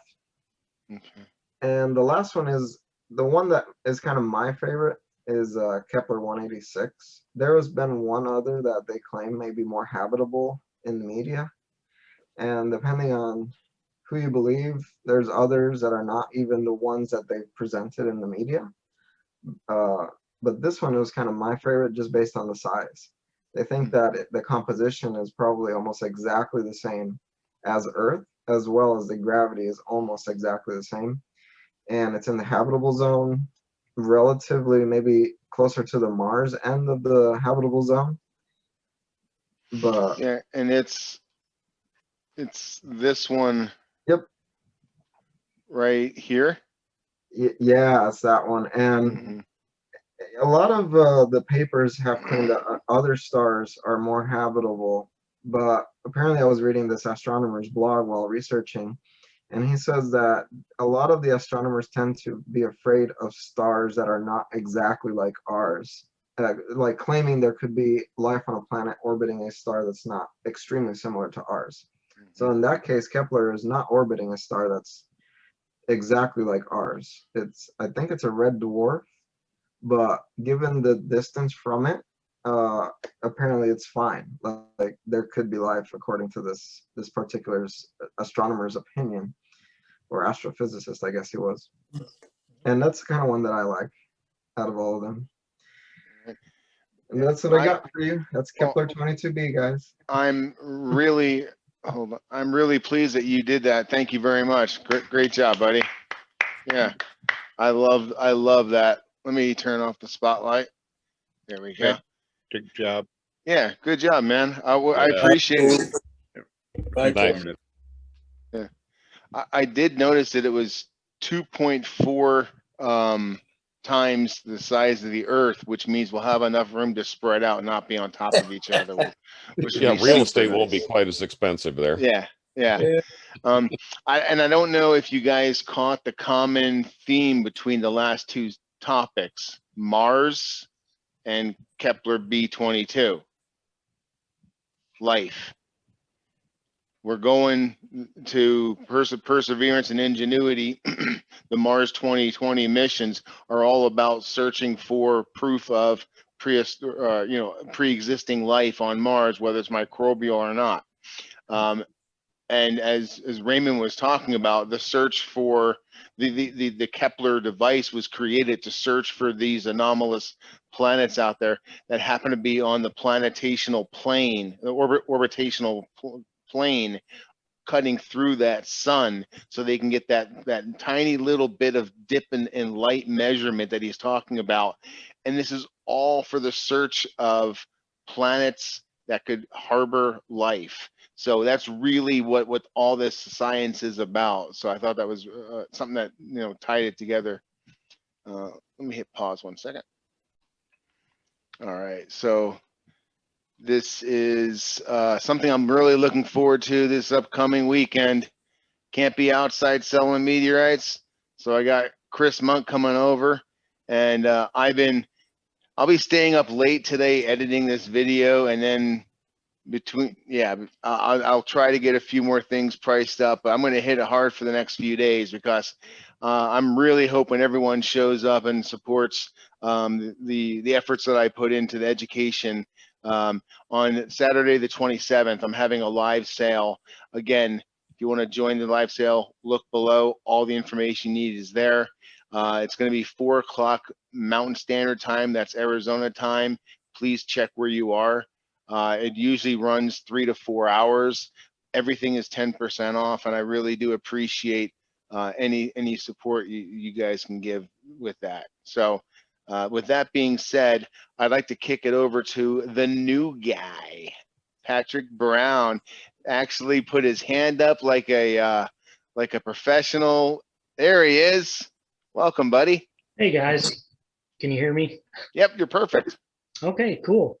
Well, I've been hunting gold and meteorites out in Franconia for a while, and about 3 weekends ago, I got a pretty good hit out there, and I just wanted to show you guys, see what you guys thought about it. From what I've been able to research, it seems like SAW 005, the Sacramento Wash. So the iron. The iron one, yeah. Yeah, I put a little bit of nitric acid on it after I polished the window, and the sulfur smell that I got was really, really strong. And then in researching a little bit further, it turns out that the Sacramento Wash iron is a sulfur-rich meteorite, and so it's just kind of interesting. I think I'm going to try. Hold on, it's sulfur rich? Yeah. Okay. Because that I also have found I think we chatted about this. I think I actually found a Sacramento Wash 005. Yeah. Okay. So I had some, right now it's at University of Southern California. They shaved a little off and did a water soluble test. And I was so fixated on the 0.1 nickel content that I didn't pay attention to the sulfur. So I'm going to now. Yeah. Let me see if I can switch my thing here. I've never done a Zoom meeting before, so. No problem. Let's see. So I don't know if it'll focus.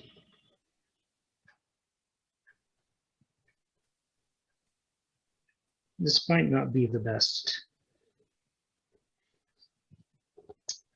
Actually.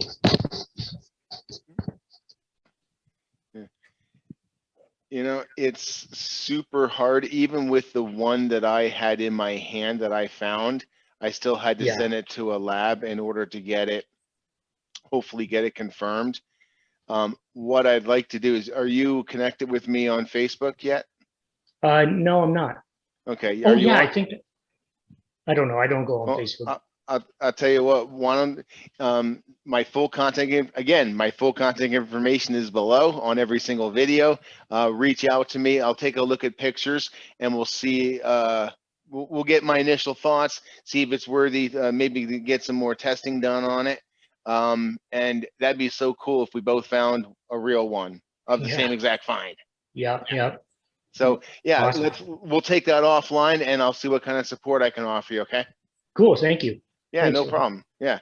I'll lower your hand, and now we're gonna get into everyone's favorite part of the week. Yeah, And everyone knows this person. This is, and they've obviously recreated themselves because they used to have thousands and thousands and thousands. So they just change a number, change a letter, whatever. But this is the same annoying pest of a nuisance, and they've gotten even worse. It is horrible. So everyone, please make note of the faker of the week. If you go on eBay, I would definitely recommend you searching for AIMEEW SB92 as an eBay seller, and send them a little bit of message about what you think about them polluting what should be a microcosm of awesomeness. Because I really am offended when they're trying to sell magnetic lunar for $60,000. Yeah. That's $800 a gram. That NWA 5000 that Marco showed off is nicknamed the Legendary Lunar. It sells for about $300 to $500 a gram. Okay, it's offensive when I see this crap. Mm-hmm. This is my real lunar, and this is what real lunar looks like. It's not magnetic, okay? It has metal in it, but not enough high concentration where it's gonna frickin' stick to a magnet. Right. Now, if you notice, it strongly attaches to magnet. It's from their personal collection. Well, yeah, they found it on their driveway. That's their personal collection. They know it's from Northeast Africa. They're throwing that in there. It's not Northwest Africa, so it's going to look different, I guess. Information, documentation, articles included. Well, they've blocked me, but I tried to send them a message saying I would like some information about what information, documentation, articles exactly are included, and I'm blocked. So I invite everyone to go ahead and hit them up with a message and find out what exactly they mean. No certificate of authenticity, so you know. Well, a COA is, you know, unless you know the person who's issued it, and unless you know that it's correct and that they started with the right information, the COA is far from any sort of guarantee. Yeah. My COA guarantees authenticity, and it is good for money back for as long as we both are breathing, or if your heir brings it to me, because I'm the first person who's going to live to be 167 years old. But if you see over here, we have this just hideous representation of what should be a beautiful piece of Mars. Now, Tessent was a witnessed meteorite, Martian meteorite. It goes for about $1,000 a gram on a good day. So this is a $47,000 meteorite on sale for $3,000. When you see a $40,000 meteorite on sale for $3,000, and if that was real lunar, I'm saying it's 20 grams. I'm going to say $40 a gram. You see an $800 piece of lunar on sale for $60,000. You know that this eBay seller has no idea what they're doing. Please take a screenshot in 3, 2, 1. Oh, you're too slow. Now, this is a beautiful piece of reticence that is real, by courtesy of Roberto Vargas. You can see it's not even close. So No. I wanted to not only call out the fakes, but show you the real thing so you can educate yourself a little bit. Mars is not magnetic, my man. I feel sorry for your brain cells. They're all alone up there. This is another piece of the moon, supposedly, but as you can see, this is just ugly. I mean, it's screaming terrestrial. Just I can't get over how terrestrial that's screaming. Gumption to call it. Sorry about the audio, guys. Yeah. This is what real lunar looks like. You can buy those lunar Breccia meteorite unslice NEA. You can buy those by the cubic yard down at the landscaping place.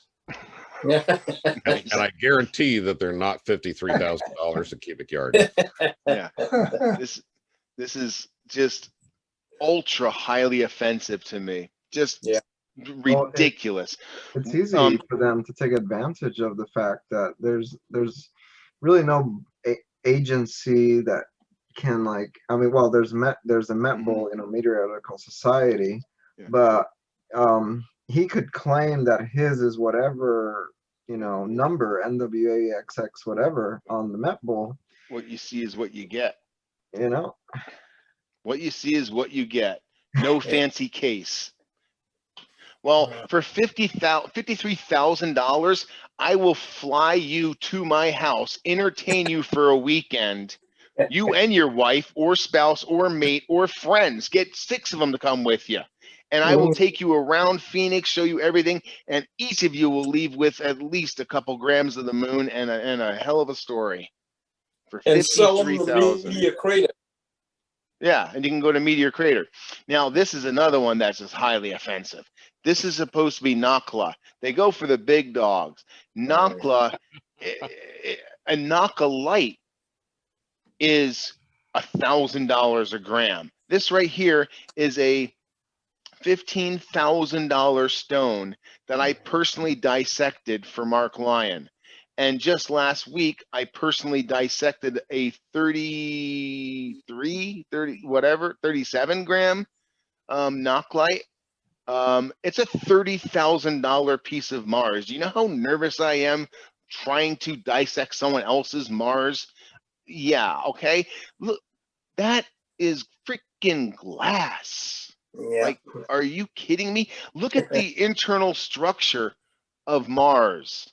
Yeah. Yeah, but Topper, their rock sticks to a magnet. Oh my God, enough with the magnets. Never mind the fact that Martian Nakalites don't. I bet you $500 that it's not even magnetic. They super glued it on there. No COA. They're calling it this, and they're saying meteorite studies and reports will be included. Can someone please contact this person? Their name is right here, folks. Just, it's so easy. Yeah. All you need to do is search YouTube for this or eBay for this and just ask them. They have this rare Martian, they're just babbling mumbo jumbo, hoping no one calls them out. All they need is one sucker with their life savings, and it pays for everything else. Ask them exactly. The thing about it is, look at this. El Nakla article, that's just an article. They Xeroxed an article, and I'm not going to add, and meteorite studies report will be included. It doesn't say that the meteorite studies report has anything to do with this specimen here. It just says they're going to Xerox some crap and throw it at you and hope you spend $9,000. Wonder if he has a money back guarantee too. I'm literally without words. Does eBay listen when people report this kind of thing to eBay? If enough people do, eBay takes action. Okay. This is just horrifying. I don't even know what this is supposed to be. And the thing is, I know that they are not doing this by accident. They're calling it an NEA because most people collect NWAs, not NEAs. And then they put the weight next to it, and it looks like it's an NWA certified or classified meteorite. It's not an accident, okay? I know what you're doing, and I hate you for doing it. And we're going to stop you, okay? I'm pissed off. Look at this crap. Yeah. They got one up for 620,000 now. It's carbonation ridiculous. chondrite that is also magnetic. This one here is Vinyalis. I have Vinyalis.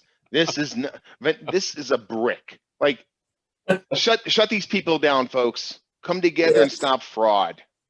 Yeah. So one of the ways that this scam thing works is on the dark web. You can actually buy people's old eBay accounts, including their feedback.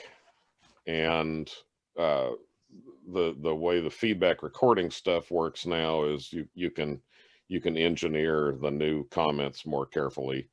But yeah, that's one of the ways this scam works is you buy somebody's old eBay account, and I'm sure there are people manufacturing eBay accounts selling spools of thread or something. I get offers for buy 100 subscribers to your YouTube channel for this much money. Buy this many Instagram likes. Buy this many Instagram subscribe. Look, I don't care. I'm not, you know, it's ridiculous, and it pisses me off that if one person falls for this, it's too much, and we can all band together and stop it. So let me explain very briefly how to properly report the item and Kelley the seller. You got to do both. On every item, scroll down halfway. On the right, click report item. Click it as a counterfeit. Click it as a bootleg. Select it as a fake. In your comments, this is not a blank. This is a piece of earth, whatever. You only have like 30 characters, so you just got to do it. Then create a cut and paste so you don't have to type it over and over and over and over again. And you go to the upper left hand corner, click on help, search for report a seller. It'll pop up and you click report seller for other, or for breaking eBay policy, then other, and then you lambaste them with everything. Tell them who you are, how many years you've been collecting, like, get into it. They're scammers, they're thieves, everyone knows it, everyone's talking about it, and people are staying away from eBay because of it, because eBay's getting their 10% of all these fakes, and they're partners in crime, and you need to let them know that they're partners in crime and hold eBay accountable for this bullshit. There, I just demonetized the video. I don't care. Now, So- Topher, do we open ourselves for liability of slander, or Not at all. not at all? Not at all. Are you an expert trained in the field?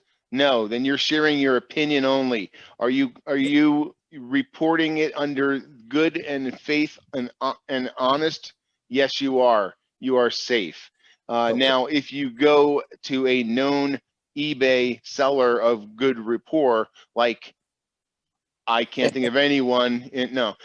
Like Matt streaming Meteorites. Mark Lyons. Yeah, Mark Lyon. I can name a bunch of friends. Right. Pay me first. No.